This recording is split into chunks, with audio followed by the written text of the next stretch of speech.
Perkenalkan, nama saya Mutiara Zium Susanti, salah satu mahasiswa pendidikan biologi di Universitas Negeri Padang. Kali ini kita akan masuk pada materi perubahan lingkungan. Di sini ada beberapa gambar yang terjadi akibat dari peristiwa perubahan lingkungan tersebut. Untuk materi ini terdapat pada kompetensi 3.11, yaitu menganalisis data perubahan lingkungan dan dampak perubahan-perubahan tersebut bagi kehidupan. Indikator pencapaian kompetensi. Yang pertama, menguraikan pengertian perubahan lingkungan. Yang kedua, menelaah penyebab terjadinya perubahan lingkungan. Yang ketiga, memerinci jenis-jenis pencemaran lingkungan. Dan yang keempat, menguraikan pengertian limbah dan penanganan daur ulang limbah. Perubahan lingkungan dapat menjurus pada keseimbangan atau kerusakan pada lingkungan. Perubahan lingkungan merupakan peristiwa terganggunya keseimbangan lingkungan yang terjadi karena faktor manusia dan faktor alam. Untuk faktor manusia yang menyebabkan kerusakan lingkungan adalah pembangunan perumahan, pembangunan jalan, pembangunan gedung perkantoran, pembangunan industri, meningkatnya alat transportasi baik darat, laut maupun udara, penebangan hutan, dan pencemaran baik darat, laut maupun udara.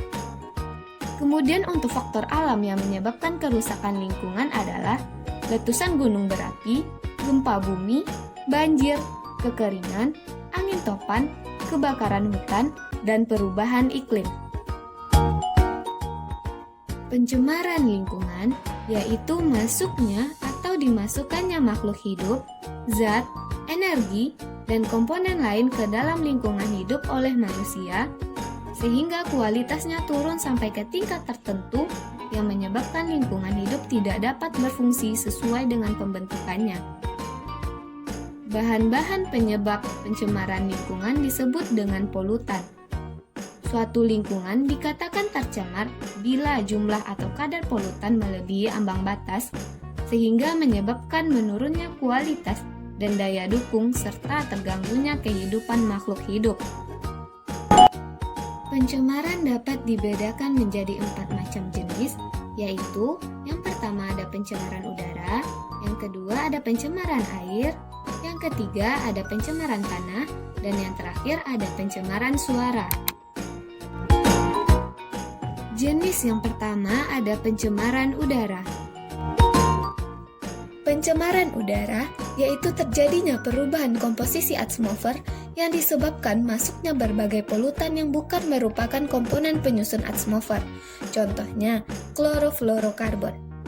Meningkatnya kegiatan industri atau penggunaan bahan bakar fosil untuk kendaraan bermotor menyebabkan semakin banyaknya polutan yang terbuang ke udara. Berikut ini beberapa zat yang dapat menyebabkan pencemaran udara yaitu: pertama, ada karbon monoksida atau CO. Karbon monoksida memiliki sifat yang tidak berwarna, tidak berbau, dan tidak berasa.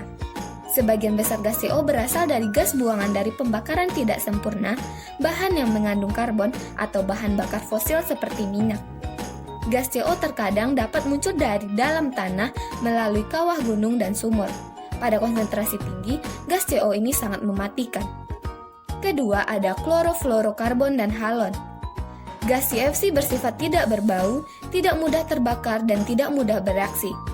Gas CFC yang naik ke atmosfer dapat merusak lapisan ozon.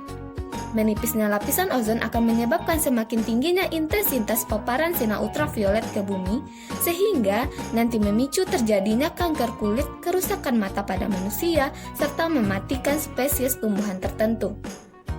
Ketiga, ada nitrogen oksida atau NO. Sumber pencemaran NO berasal dari alat transportasi kendaraan bermotor, generator pembangkit listrik, pembuangan sampah, dan lain-lain.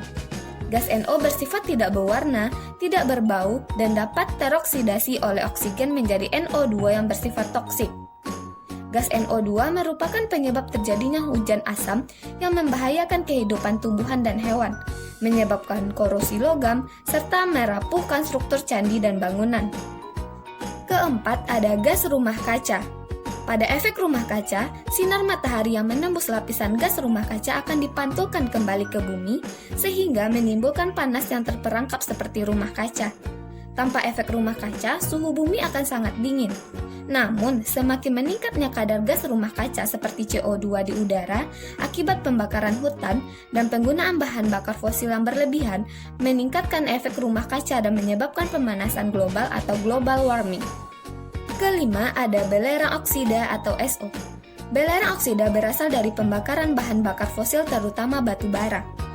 SO3 bersifat reaktif, di udara mudah bereaksi dengan uap air membentuk asam sulfat yang menyebabkan hujan asam dan korosi logam. Pencemaran SO2 di udara berasal dari asap pabrik dan kendaraan bermotor. SO2 membahayakan bagi penderita penyakit pernafasan kronis dan dapat menyebabkan kejang saluran pernafasan.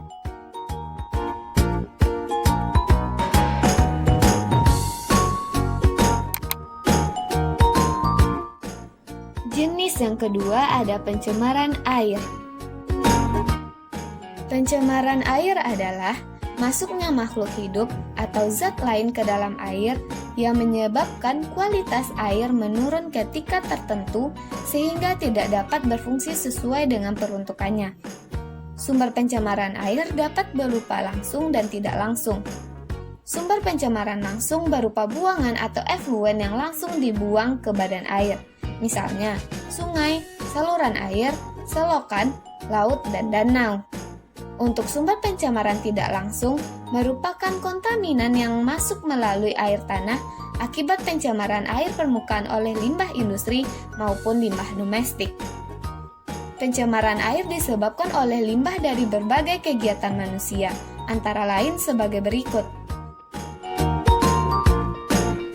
Pertama, ada limbah domestik, yaitu limbah yang berasal dari perumahan, pusat perdagangan, perkantoran, hotel, rumah sakit, dan tempat umum lainnya. Limbah domestik misalnya bahan organik seperti sisa makanan, lalu bahan anorganik seperti plastik, aluminium, dan botol, kemudian komponen biologi seperti jamur dan bakteri. Air sungai yang tercemar limbah organik tidak layak untuk dikonsumsi manusia, karena dapat menimbulkan berbagai penyakit seperti tifus, kolera, disentri, diare, cacingan, dan gatal pada kulit.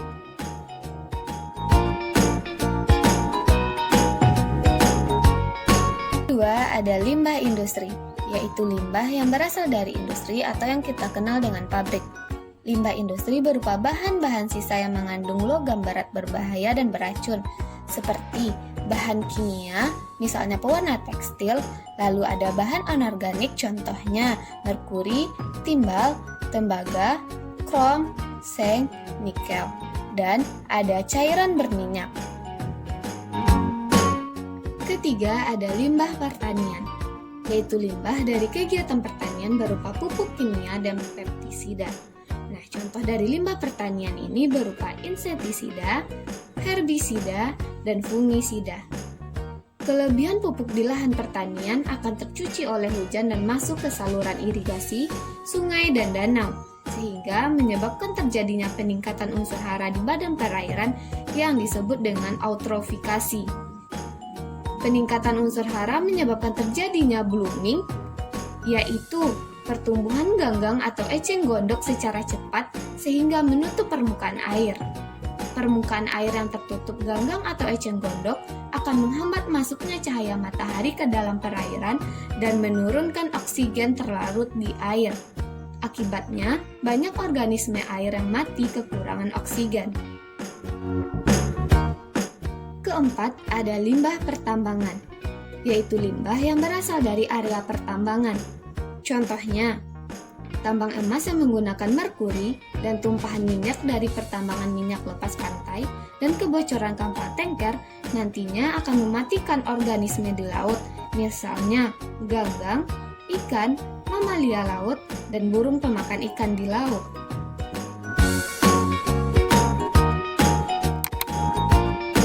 Jenis yang ketiga yaitu pencemaran tanah.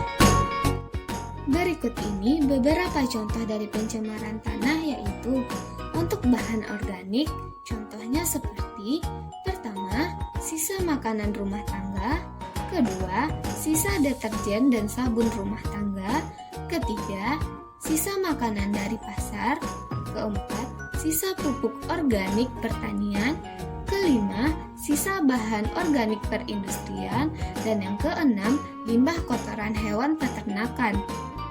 Untuk bahan anorganik, contohnya seperti pertama, bahan radioaktif, kedua, bahan logam, ketiga, bahan pupuk anorganik,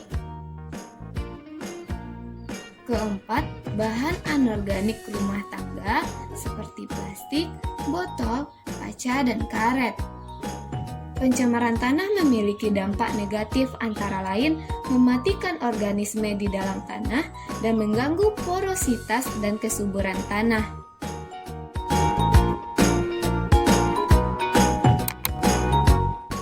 Jenis yang terakhir yaitu pencemaran suara. Pengertian pencemaran suara adalah suara yang tidak diinginkan, mengganggu dan merusak pendengaran manusia. Pencemaran suara dapat dibedakan menjadi 4 macam. Yang pertama, ada kebisingan impulsif, yaitu kebisingan yang terjadi dalam waktu singkat dan biasanya mengejutkan. Contohnya, suara ledakan mercon, suara tembakan senjata, dan suara ledakan. Kedua, ada kebisingan impulsif kontinu, yaitu kebisingan impulsif yang terjadi terus-menerus tetapi hanya sepotong-sepotong. Contohnya, suara palu yang dipukulkan terus-menerus. Ketiga, ada kebisingan semi-kontinu, yaitu kebisingan kontinu yang hanya sekejap, kemudian hilang dan muncul lagi. Contohnya, suara lalu lalang jalanan dan suara pesawat terbang yang sedang melintas. Keempat, ada kebisingan kontinu, yaitu kebisingan yang datang secara terus-menerus dalam waktu yang cukup lama. Contohnya, suara mesin pabrik. Kebisingan kontinu, terutama yang berintensitas tinggi, sering menyebabkan rusaknya pendengaran. Kebisingan dapat menyebabkan gangguan kesehatan. Tingkat gangguan tergantung pada tingkat kenyaringan suara atau tingkat kebisingan, dan lamanya telinga mendengar kebisingan. Kebisingan juga menyebabkan gangguan psikologis seperti kesulitan berkonsentrasi dan gangguan fisiologis seperti sakit kepala. Selanjutnya, kita masuk pada topik penanganan limbah. Berdasarkan wujudnya, limbah dapat dibedakan menjadi 3 macam. Yang pertama ada limbah cair, kedua limbah gas, dan ketiga ada limbah padat. Pertama, sistem penanganan limbah cair domestik. Limbah cair domestik ada yang berbahaya, ada pula yang tidak berbahaya. Limbah cair yang tidak berbahaya misalnya air bekas cucian beras dan sayuran dapat dimanfaatkan kembali untuk menyirami tanaman. Pada bagian ini kita akan membahas lebih banyak tentang limbah cair berbahaya, yaitu tinja manusia. Penanganan limbah tinja manusia dapat dilakukan melalui metode berikut. Pertama, cubluk, berupa lubang yang diberi dinding tidak kedap air di bagian atasnya dan dilengkapi dengan tutup. Limbah dari jamban langsung dialirkan ke dalam cubluk. Kedua, tangki septik konvensional, berupa bak kedap air yang dilengkapi dengan pipa ventilasi dan lubang kontrol. Ketiga, tangki septik biofilter atau upflow filter. Tangki septik biofilter terdiri atas bak pengendap, ruangan yang berisi media filter seperti batu pecah, batu apung, ijuk, dan kerikil, dan ruang resapan berisi kerikil, pasir, dan ijuk. Bak pengendap berfungsi mengendapkan partikel padatan menjadi lumpur tinja. Keempat, instalasi pengolahan limbah cair domestik. Biasanya dibangun untuk perkantoran, restoran, hotel, dan rumah sakit. Pengolahan limbah cair ini meliputi 3 proses yaitu fisik, kimiawi, dan biologis. Kedua, sistem penanganan limbah cair industri dilakukan dengan 2 penanganan. Yang pertama, ada penanganan sistem setempat, dan yang kedua juga ada penanganan sistem terpusat.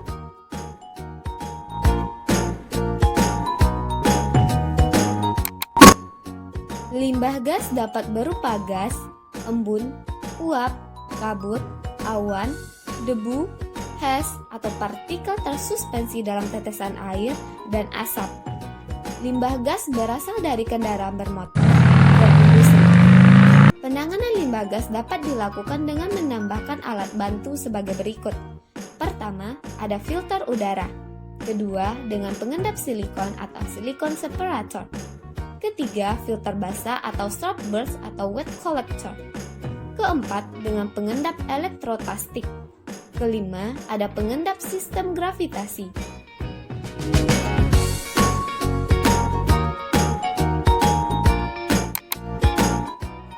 Penanganan limbah padat dapat dilakukan dengan meminimalkan limbah padat melalui cara-cara berikut ini. Pertama, ada reuse, yaitu memanfaatkan kembali barang bekas tanpa harus memprosesnya terlebih dahulu. Kedua, replacement, yaitu mengganti sesuatu yang lebih hemat dan lebih aman. Ketiga, refusal, yaitu menolak bahan yang membahayakan keseimbangan lingkungan dan keselamatan hidup organisme. Keempat, repair, memperbaiki yang kurang. Kelima, reconstruct, yaitu menyusun ulang struktur yang tidak sesuai. Keenam, redurability, yaitu memperpanjang umur suatu benda. Ketujuh, reduce, yaitu mengurangi limbah. 8. Recycle, mendaur ulang limbah. Dan yang terakhir, recovery, yaitu memperoleh kembali barang yang bermanfaat melalui proses kimia, biologi, dan fisika. Untuk cara-cara penanganan limbah padat dapat diuraikan sebagai berikut. Yang pertama, ada dengan penimbunan tanah. Lalu yang kedua, penimbunan dengan tanah secara berlapis. Yang ketiga, dengan pembakaran. Lalu yang keempat, dengan penghancuran. Dan yang kelima, pengomposan dan sebagai makanan ternak. Sekian untuk materi perubahan lingkungan. Terima kasih sudah memperhatikan. Assalamualaikum warahmatullahi wabarakatuh.